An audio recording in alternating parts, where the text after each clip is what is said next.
Hey folks, welcome back to HeartGold vs. Crystal. We are here in Cianwood City, and we are taking on the Cianwood Gym, which is a fighting type gym, as you can tell by the fist on the ground there. And in order to fight the gym leader, we're going to need to do something about that waterfall that's pouring on its head.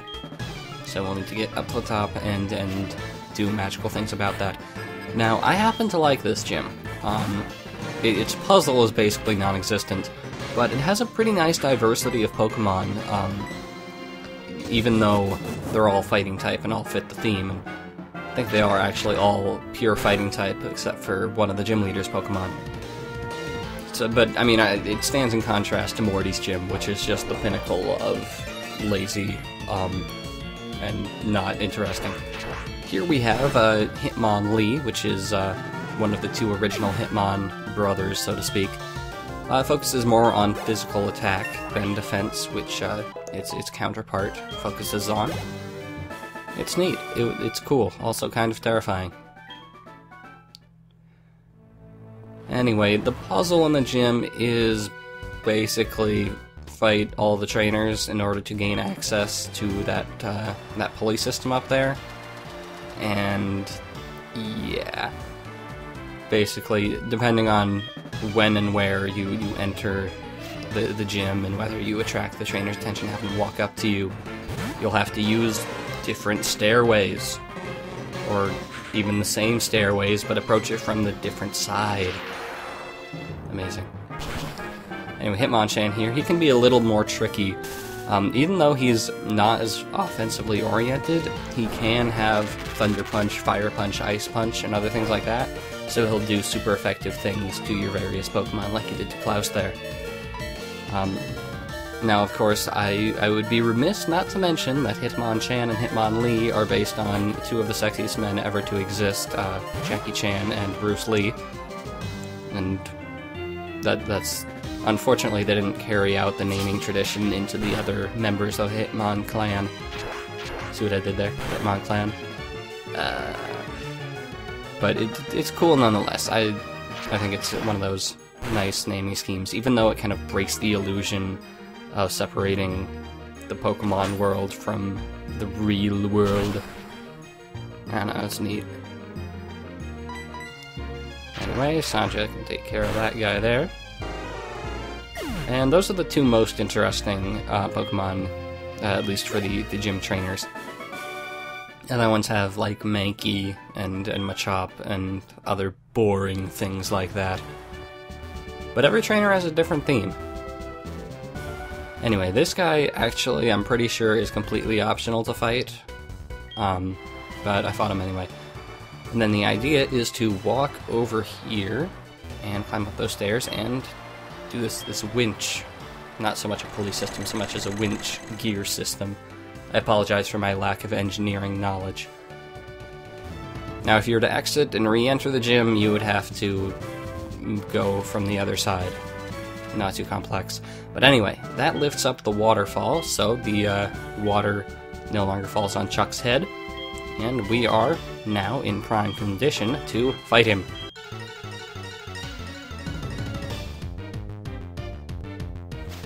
Now, Chuck's pretty boss. Loyal fans of this web series will know that I have a certain thing for buff manly men who are gym leaders, as evidenced by my totally heterosexual and amorous relationship with Crusher Wake. And Chuck, of course, is pretty awesome as well. He leads with this primate-related thing. It's a monkey. It's a pure fighting type. It's dealt with in a typical fighting type way, but one of Chuck's kind of signature moves here, maybe his definite signature move, is the move that Primeape was trying to use right there, which is Focus Punch. Basically, you increase tension at the beginning of your turn, let the opponent use their move, and then if they don't attack you, you dish out a ton of damage against them. And it's generally useful against, like, people who are switching out, or people who are trying to set up stats or something like that. It has limited use in-game, but metagame it's actually quite popular. And you see also had Rock Slide there. Didn't even manage to KO Bree. what's up with that? I don't even know. He has a ton of experience though, that's good. Now his other Pokemon is Poliwrath. Poliwrath, I mentioned briefly when I was talking about the spirals on the tadpole stomachs. Poliwrath is a water fighting type, which is an interesting kind of type combination, and kind of a weird type combination given that it was introduced in the first generation, and first generation didn't have too many weird type combinations. But anyway, like most of the tadpole Pokemon, he will love to put you to sleep, so Webster definitely very useful here. I told you Webster would get a lot of use, and now you're seeing it. Well, you saw it, I guess. It was good while it lasted. Anyway, the reason I was trying to get Frida up to level 27, which I discussed in the last episode, was to get Confusion, which is super effective against fighting types. But I actually didn't end up using Frida against like any of the Pokemon in this gym, and now that I'm up against a Poliwrath, Solar Beam will actually do more damage because it's super effective against the water type. But the ever-present issue of Hypnosis rears its ugly head once again, so just gonna hope that Leech Seed will eventually take care of that thing. And again, like I discussed during the price fight, once I get Leech Seed in, it's only a matter of time until I win. See, it rhymes, so it's catchy. That's copyrighted, by the way. But I can keep using Soda Pops and Super Potions and whatnot until the cows come home and then leave for college. And eventually this Poliwrath is gonna die. It's gonna take a while, though. So I'd rather get attacks in on him. And again, since Solar Beam's Charge-Up move and Hypnosis does the disabling the ability to attack thing, Confusion becomes the slightly better option, even if it's not as powerful. Because good lord, these guys have amazing accuracy with Hypnosis. It's 60 accuracy. This was discussed in the comments a little while back. Hypnosis was originally 60 accuracy, raised up to 70 for Diamond and Pearl, and then Game Freak realized, wow, that's way too high, let's put it back down to 60 for Platinum and HeartGold and Soul Silver and all subsequent games. So, it's still ridiculous. Look at this. Do you see this? It is beyond mortal comprehension. And I mean, I don't want to switch out to something else, otherwise he might break Sleep Claws and put everybody in the world to sleep. Probably could have also used a revive on Webster, and that would have worked for a while, but But anyway, you can see Poliwrath isn't actually using a whole lot of fighting type moves against Frida, because Frida's a psychic type. So unfortunately we don't really get to demonstrate his fighting type prowess. You saw Surf, you're seeing Body Slam. Body Slam can also be annoying, but at the same time a relief, because the Body Slam has a chance of paralyzing the opponent. It's like, I don't know, it's either 10 or 30%, and I'm gonna guess 30. But when it does that, that prevents the Pokemon in question from being put to sleep, because it already has a status ailment. So if you have like an already slow Pokemon, or like a Heracross with guts, actually could work to your benefit. But anyway, that takes care of the Chuck fight in HeartGold. Wasn't too tough. I lost once, but that's between me and the live stream, and now you guys, I guess. But he wasn't too tough. Definitely not on Price's level, as you can tell by the levels of his Pokemon. But one last Leech Seed here, and I will see you guys after this commercial break for the Crystal version of this fight, which will be equally exciting, I swear to God. So see you in just a bit. Alrighty, let's see what's up with Crystal. You've probably noticed by now the difference between HeartGold and Crystal, in that Crystal's easier, just in terms of sheer level, and the AI is generally not as good, and the movesets for the opponents usually aren't as good. And that trend continues here. leading with Frida because I feel like it, basically. And this Primate can't really do much to her. Like, he tried to use Leer, he's gonna try to use Karate Chop right there. Not very effective against Frida.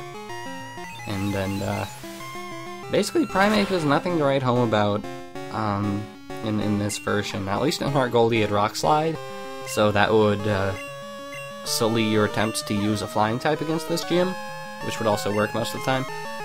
But, yeah, he's not the star of the show. The star of the show is most definitely Poliwrath. And Poliwrath, I think, well, you can tell he takes a little while longer than the previous guy. Anyway, Chuck's gimmick move of this version is the move Dynamic Punch. It has very low accuracy, but it's strong, and if it does connect, the opponent will be confused. And of course, because the computer hates me, it did a lot of damage. It hit twice in a row, which it really just should not ever. And for whatever reason, I didn't heal Frida and get the Leech Seed and the Stun Spore and all that in, so whatever, I don't need. My past self is an idiot, incidentally.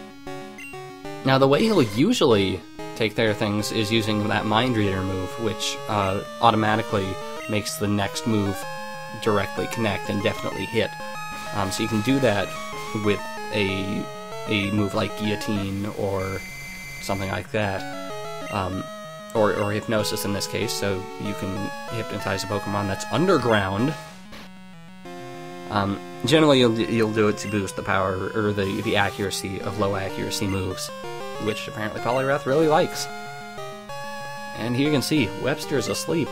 If this were HeartGold, this wouldn't be happening, because Webster has insomnia. But the nice thing here is that even though I'm getting incredibly unlucky, or just things are not going my way, Webster is really good in this situation. He does not give many shits about fighting-type moves, to be honest. And even though Dynamic Punch keeps hitting, it's just not doing much. Webster is a patient spider. Now again, a scary thing that might happen to you is that he'll use Surf, which is kind of way out in the middle of nowhere crazy land, because it is a special move, which generally you wouldn't expect from a fighting-type gym. And then it's also just not even remotely related to breaking bricks or anything.